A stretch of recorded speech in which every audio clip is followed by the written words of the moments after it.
Dandim Ambon pimpin pertemuan bersama Forkopimda Maluku Tengah.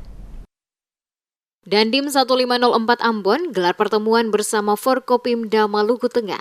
Unsur pimpinan TNI dan Polri, tepatnya di ruang Aula Makodim 1504 Ambon, Jalan Slamet Riyadi, Kelurahan Uritetu, Kecamatan Sirimau, Kota Ambon pada Rabu 5 April 2023. Pertemuan ini guna mendukung program pemerintah Kabupaten Maluku Tengah tentang rencana pengembalian warga negeri Pelau yang masih berada di beberapa lokasi pengungsian. Diskusi ini sederhana namun melahirkan banyak ide dan gagasan yang bergizi dari semua pihak. Sebagai bentuk kepedulian kepada masyarakat negeri Pelau secara menyeluruh, sesuai dengan amanat Butir Pancasila, Sila kelima, keadilan sosial bagi seluruh rakyat Indonesia, yang bermuara kepada pembangunan serta kesejahteraan masyarakat, khususnya di wilayah Kecamatan Pulau Haruku. Hasil pertemuan tersebut akan diteruskan dengan langkah-langkah yang strategis, terukur dan tentunya mengharapkan dukungan dari semua pihak. Atas kepeduliannya, Dandim 1504 Ambon bersama jajarannya mendapat apresiasi oleh penjabat Bupati Maluku Tengah atas kerjasama yang terus berupaya menciptakan keamanan yang paripurna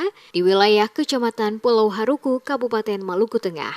Acara dihadiri oleh penjabat Bupati Maluku Tengah, Asintel Kasdam 16 Patimura, Kapolresta Pulau Ambon dan Pulau-Pulau Lease, Kasdim 1504 Ambon, pimpinan OPD lingkup pemerintahan Kabupaten Maluku Tengah, unsur pimpinan TNI dan Polri, juga seluruh perwira Kodim 1504 Ambon.